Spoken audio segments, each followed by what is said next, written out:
Welcome back. Today we are finally starting the Grand Battle of Gettysburg, which, as I'm sure many of you will remember, is the predecessor game to this, Ultimate General Gettysburg, which focused on just this single battle. So this should be pretty exciting. We've got 3 full corps, packed to the gill, combined divisions, standalone infantry.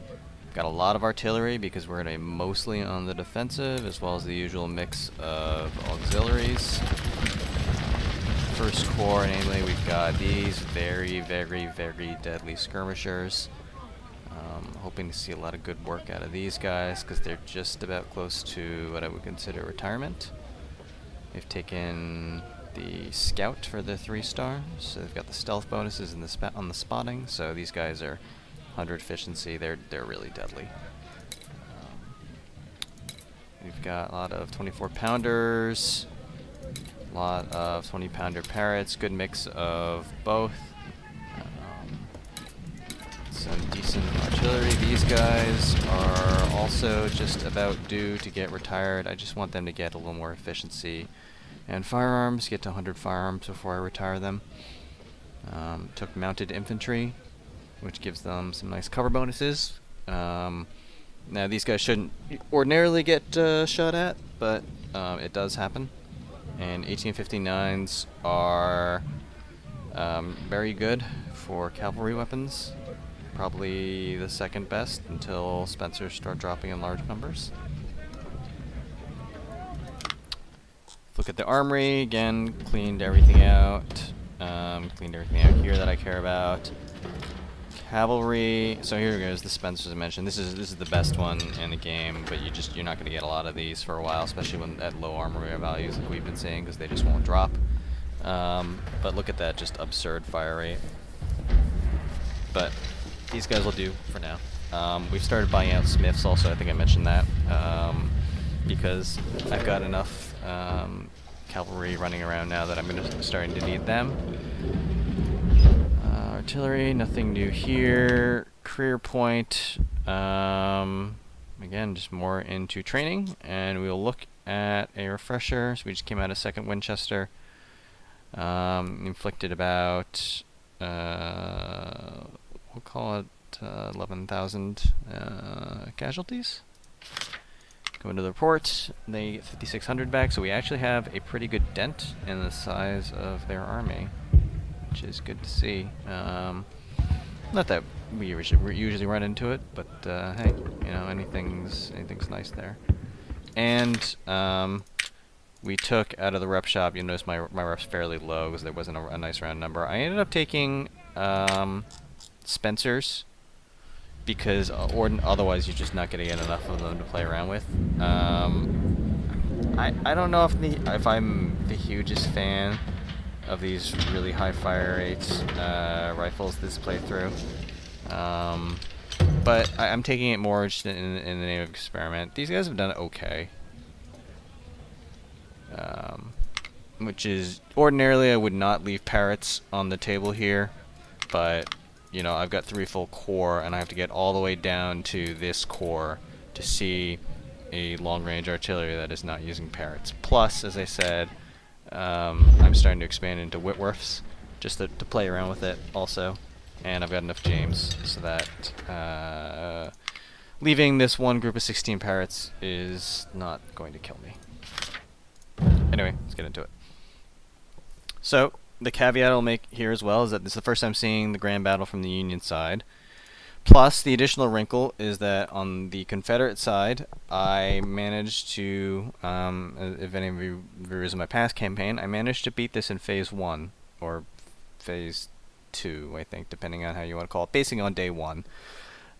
Which means that you never went to the full day and the full Grand Battle. Union, obviously, you don't have that recourse, so this should be quite interesting. These numbers are not accurate. They don't reflect the second day's numbers. So if you take these guys out, this is more what it'll look like for day 1. So long as you can hold with your earlier reinforcements, it should be okay. I've mentioned the bug in the past, so I'm not So with the automatic distribution, I think I'm not going to get one of my brigades from each of these, versus when you get to place all of your units, you actually do get your full 25, or 24 as the case may be. So I think that's the difference. Anyway, we are pursuing General Lee in Pennsylvania, trying to stop his army from foraging inside Union territory. Allowing the Confederates to devastate our lands for a long time will have a very negative impact for our government, which receives extreme political pressure to end the war. Meanwhile, Cavalry Commander Brigadier General Buford is skirmishing with Confederate infantry advancing towards the town of Gettysburg.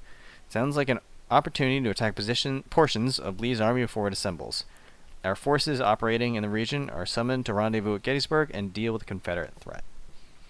So, actually, you start with some provided skirmishers and cavalry on the field, and one battery of artillery. Exactly as historical. It's pretty famous. These guys are not going to be able to hold against the infantry that are going to walk straight towards them. You just want to delay as best you can. You can even just opt to preserve them and give ground and get into the tree line instead.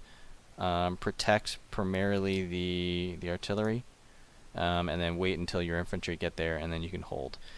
So it's interesting on day one what you can try. Especially when you think back to Ultimate General Gettysburg, the way they had the Gettysburg had the VPs here, one up here, and one here. It was basically impossible to hold this one. It was basically impossible to take this one from the Confederates because their reinforcements just keep streaming through this area. It was possible on day one to actually keep hold of this VP. And I'm going to try and hold this for as long as I can until I'm really forced to give ground by the flanking maneuver that shows up. This line right here, this entire ridge, is actually pretty good to hold until we are forced off of it. So we'll see. Because from the frontal attacks early, you can run straight into, they'll run straight into this ridge, and there's great cover on this ridge line. You can cut them to pieces. Fortunately, their other corps start coming in from here and from, I believe it's here, along these two roads, or it might be here, something like that. And at which point your forces here are going to be outflanked. It's probably smartest just to abandon this ridgeline at this point and retreat down, potentially even retreating all the way. I could try to hold. There is some positions here to sort of make a stand with, so we'll see how things go. My prepared fallback point is I'm gonna attempt to hold here and make an L shape here, because the town's actually perfectly fine to keep holding in. Maybe even with some scouting here or here, because the day one's only gonna extend out to about here in terms of what's the relevant portion of the battlefield. So if I have a couple big divisions blocking right here, and then a couple divisions here, and then some here, and then maybe a couple right here, I can probably hold this. I might have to give this up, but I feel pretty good about being able to hold this and not having to fall back to the defenses here. So we'll see. Confederate division of about 7,500 soldiers is marching towards the town of Gettysburg.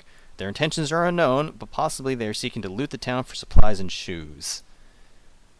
Which is kind of amazing when you think about how this battle starts, that they're looking for shoes. General Buford's cavalry has delayed their advance. He has now decided to defend the ridges west of the town, slowing down the enemy until reinforcements arrive.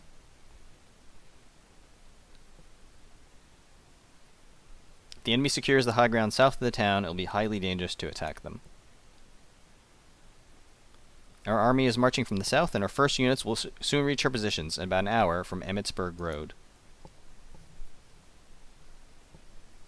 The rest of the army is heading our way and is expected to arrive from Taneytown Road. Taneytown? Actually, I don't know how that's pronounced. Hold the Confederate marauders and don't let them capture the high ground. Okay, pause. Yeah, so you look at the bar. There's no way. There's no way you are going to hold with these units. So this is technically a VP, and this is technically a space you can hold. You're just gonna get run over if you try it. Don't try it.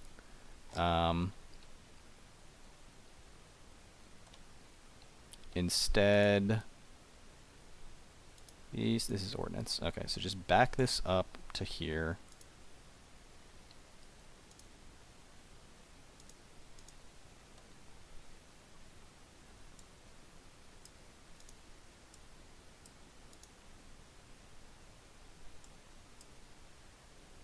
Tree fortification is it's okay.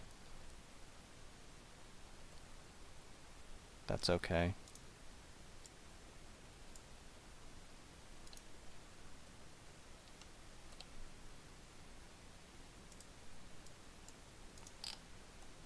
So over there, it's just going to fall straight back into this covered ridge line.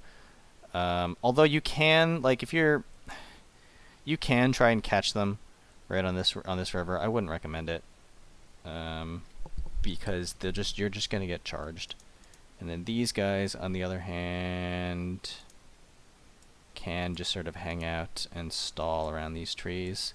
If I can pull them south, that's actually perfectly fine. I like these guys together. So in Ultimate General Gettysburg, what cheeky thing that you could do was that there were more hills sort of up on this side and more cover.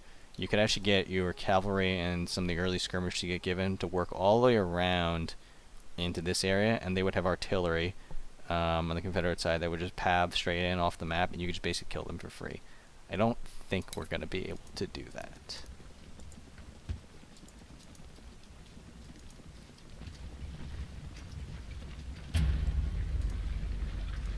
Yeah, so there.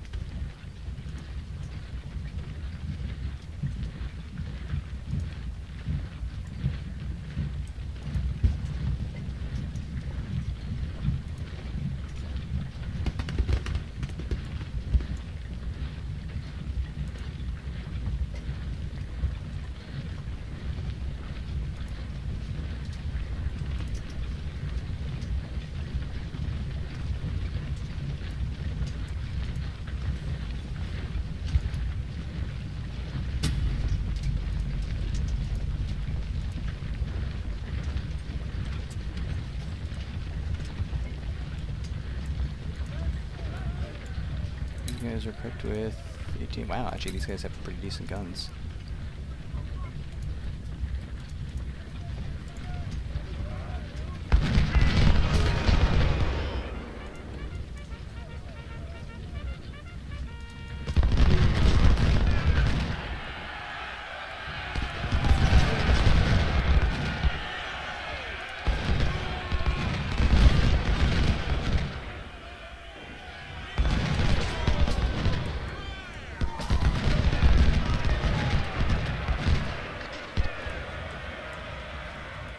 What are you doing?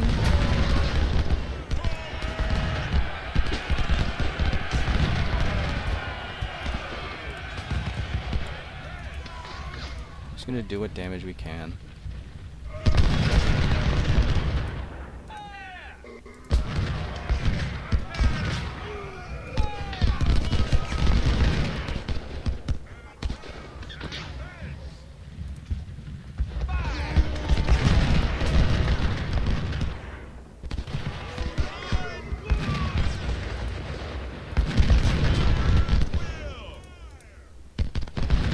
Speaking, these are free troops.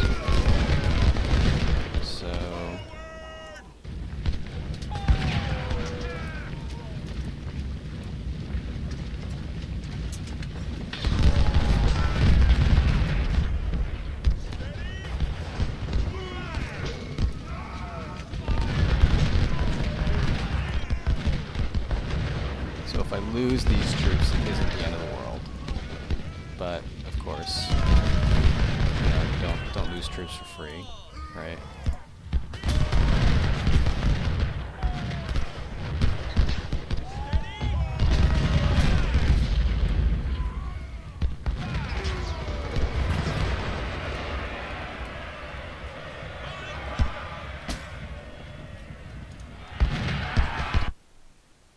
Okay.